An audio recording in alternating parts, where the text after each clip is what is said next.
It wasn't lost on me that on the night of Jimmy Johnson finally going into the Ring of Honor, and, you know, I knew it would be like a night at the museum where all the Cowboys would show up together, right? That when Jimmy was making his speech, and you knew he was going to finish with the line, "How about them Cowboys?" You knew it. You could see he was winding up from making that pitch, that he stopped when he was making his speech right in between the two of you and nailed it. It wasn't lost on me. He did it with the two of you guys right there. I wonder what you thought when that happened. Emmitt? I was just like, I knew it was going to come. And I was trying to determine whether or not I wanted to mess up his hair again or not. He did ask me. I said, Mike, should I mess his hair up, man? Let it go. He said, no, we too old for that. We're too old for that right now. I did say that, didn't I? So let it go. I said, yeah, you know what? I might take away from his moment, so I'm not going to do it. This is his moment. I don't want to mess with it. Right. But him ending up right there in that shot right there, Rich, I said the same thing.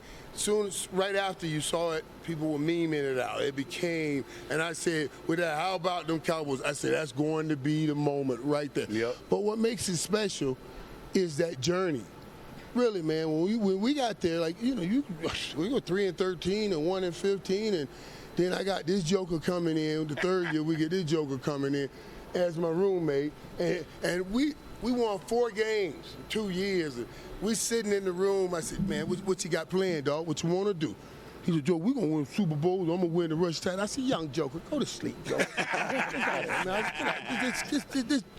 Boy, I almost said ninja. I was so mad. I done won 4 games in 2 years, and this joker over here talking about, boy, go to sleep. But he ended up doing just that. You know, and it was the journey. All the times we got our butts kicked and we're going to do a players-only meeting and then just go get our butts kicked some more, you know, going through all of that. I'll tell people this. Troy, Emmitt, me, we've never had a falling out, never had an argument, never had a fight, because we knew what it was like building it from the bottom. And that's the thing that made us as good as we were. Mm-hmm. We all knew what the mission was, and we all bought into the game plan of transforming an organization from 1-15 to a championship organization. And Jimmy was at the helm of it. I knew once I got there what the expectations were going to be. I just did not know how difficult it was going to be to get all of that together. But through that whole entire process, we grew together. We matured together. We played at a high level together, and we lost together. We went through a lot together. Mm-hmm. And so that team itself was built inside out, and it was built to go out and destroy whatever it was in front of. Now, we competed at the highest level amongst ourselves, which made us ready for anybody and anything that was out there. That's why we were different.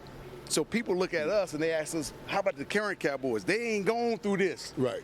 They haven't had to deal with the 115. Like. They don't even know what it's like. And even if they go through the 115, I don't mind some of Jimmy's old tricks. You know, when we lost in Washington, we should have won the game. We lost in Washington. That poor lady was trying to feed us on the airplane. Jimmy said, you take that damn food and put it away. If they were hungry, they should have ate on the football field.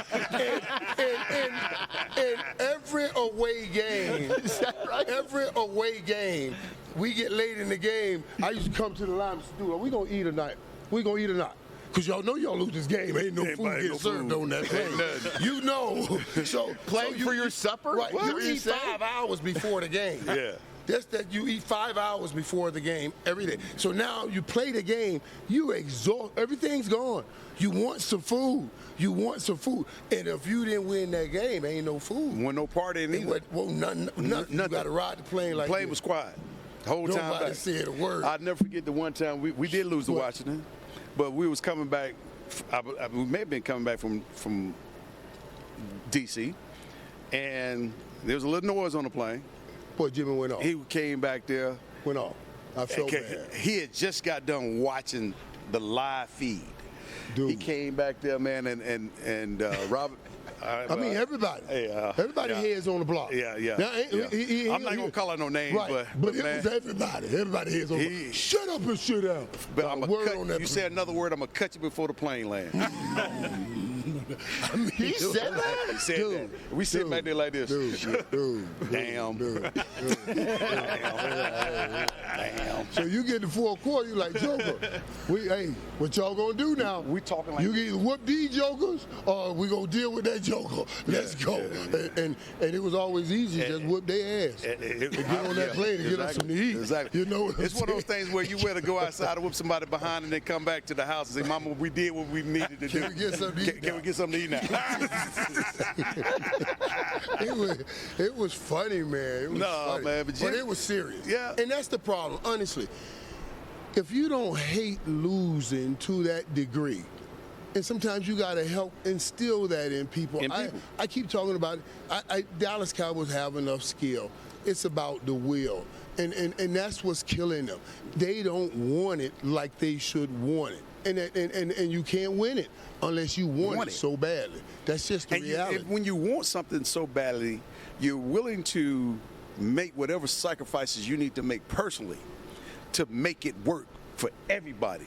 Because once you do that, you learn a lot about who you are, and not only who you are, but what you have the potential to become.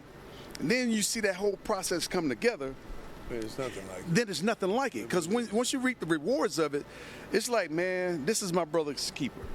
Like Prime said, that phone rang, he's picking up. Right. You don't have that kind of relationship without having a true relationship with somebody that you care about and that you've been in the trenches with, that you can learn from and trust. Because I'm entrusting my career in his hands, and he's entrusting what he does into my hands. My job was to make sure that Troy stayed upright. Right. And then if it was cover 2, I need to run their ass out of cover 2. If it's cover 3. Right. And literally, when we say trusted, because there were games, man, I remember we were playing Washington, and I hurt my rib. And Emmitt would say, just stay out there. I said, man, I could barely breathe. He said, they don't know that. Just stay out there. That's what you told just keep me. the safety out there, and I'll run. In the New York game, when he hurt his shoulder. And I'm like, dude, we need this game for the bye. And he's in there, can't go no more. I said, they don't know that. Just stand back there. He told you. So they can blow the box, I'll catch the pass. They don't know that. You stand your butt. And they weren't supposed to give me the ball anyway. They weren't supposed to give me the ball anyway. They lied to me. Right, he handed the ball. Kept handing it to me. They threw it to me. But that was the game. But you kept on. No, here's the philosophy. The greatest game I've ever seen, I remember going to him in the locker room and grabbing him and crying and said, dude, you gave us up. He was like, I said, dude, you gave us up. He said, Michael. I said, man, no, really. He said, Michael, my shoulder, man, get off my shoulder. I said, oh, my bad. You thought he was crying with you, but instead you were my shoulder, man, get off my shoulder. It was funny, man.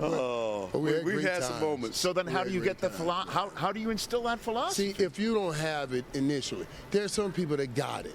Yeah, naturally. Emmitt has it. Kobe getting the statue today. You think somebody had to instill this in Kobe? Kobe want to whoop your butt at any and everything. You know what I mean? Kobe Bryant from the Lakers. That's what makes him great.